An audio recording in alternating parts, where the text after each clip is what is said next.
Hello, bonjour. J'espère que vous allez bien. Vous avez passé une bonne nuit. Nous, on a passé une bonne. Et il fait frais ce matin. Enfin, cet après-midi. On est plutôt l'après-midi là. Et je pense qu'on va aller sur du froid.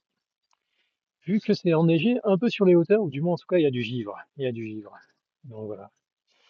Vous vous souvenez la vidéo que j'avais fait il y a quelques temps concernant le fait que Buddy, comment dire, s'était battu avec son meilleur ennemi, un staffy avec qui il avait un dossier en attente.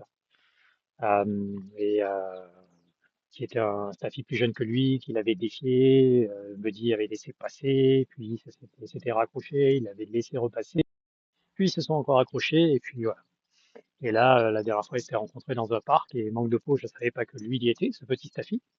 Et Buddy étant détaché, et en fait, le staffy a foncé sur Buddy. Et Buddy, ben, il a fait ce qu'il avait à faire, sauf que derrière, il a collé un trauma à ce staffy qui, depuis maintenant, a peur des chiens qui sont plus gros que lui. Et du coup, dès qu'il voit un chien un peu plus gros que lui, il se met directement en défensive et surtout en attaque pour, euh, pour être sûr de ne pas se faire botter le derrière comme la dernière fois. Mais bon, c'est un très très bon petit toutou. C'est un staffy qui est juste adorable, mais c'est juste que voilà, il a plus les codes des humains que les codes des animaux. Et en fait, comme il est dans la famille dans laquelle il est entre guillemets l'enfant de substitution, l'enfant qui est entouré d'affect, d'amour, et du coup à qui on donne tout et on n'interdit rien. Ben, du coup, il est sans limite et du coup, ben, face à un chien qui est son aîné, il n'a pas su se tenir. Mais bon, voilà, c'est pas l'issue de la vidéo que je vous fais là. L'issue de la vidéo concernant ce chien est le fait que ben, il y a quelques jours de ça, quasiment 3 semaines, la maîtresse de ce toutou m'a rappelé. Elle m'a rappelé et m'a laissé un message, je l'ai rappelé de suite et elle me dit j'ai un problème, mon chien est dans le coma. Je lui dis comment ça, il est dans le coma. Et en fait, son chien, elle l'avait amené chez un vétérinaire pour la castration. Et la castration en elle-même s'est bien passée. Et quand on dit castration, on dit anesthésie. Et sauf que ben, des fois, il y a une réaction à l'anesthésie. Et ce chien-là, ce qui s'est passé, c'est que quand il est rentré, il a fait un arrêt cardiaque. Il est resté pendant plus de 3 minutes en arrêt cardiaque, ce qui a été assez choquant à la fois pour le chien lui-même, mais aussi pour ses maîtres. Et en fait, ils l'ont ramené chez le vétérinaire et il est tombé dans le coma.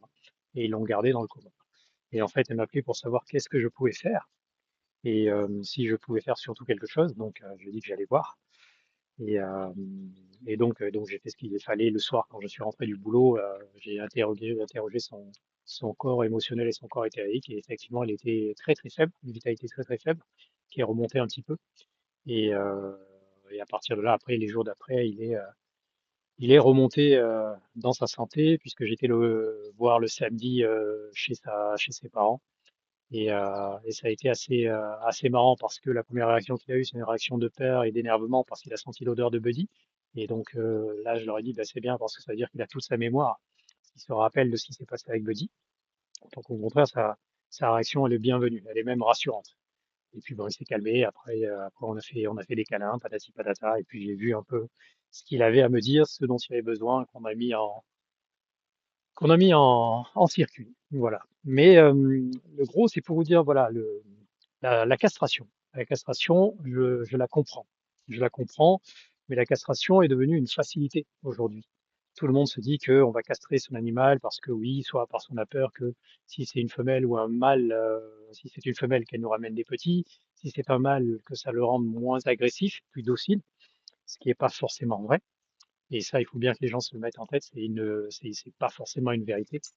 Donc il faut arrêter avec les castrations qui sont devenues entre guillemets un luxe et sur lesquelles aussi parfois les vétérinaires, ben, forcément, ça fait cliquer le tiroir caisse.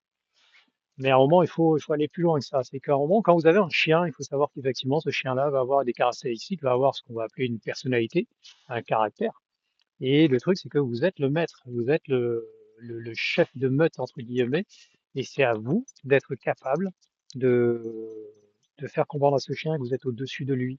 Ça veut dire que logiquement, à partir du moment où vous avez un animal de compagnie, peu importe l'animal de compagnie, vous devez avoir le dessus sur lui. Quand on dit le dessus sur lui, ça veut dire que vous êtes son cadre. Vous êtes son cadre, vous êtes celui qui lui autorise ou qui lui interdit quelque chose et qui lui fait respecter ses propres codes avec les autres animaux, tout comme les codes qu'il doit avoir en compagnie des humains.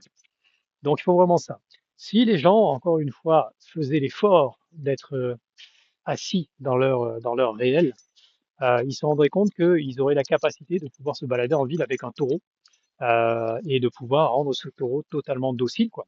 Il y a des pays dans lesquels ça se fait. Vous allez voir des choses extraordinaires quand on voit, même ici, vous allez voir des maréchals ferrants quand des fois ils ont à aller ferrer un taureau ou un cheval de trait qui est juste énorme, mais ils arrivent avec une puissance qui n'est pas forcément une puissance de violence, mais une puissance qui peut être suffisamment apaisante ou en tout cas qui est capable de stabiliser un animal qui est d'une force énorme. Et ça, en fait, vous pouvez le faire avec tous les animaux. C'est juste une question de s'accorder à aller dans cette posture-là, dans cette position-là.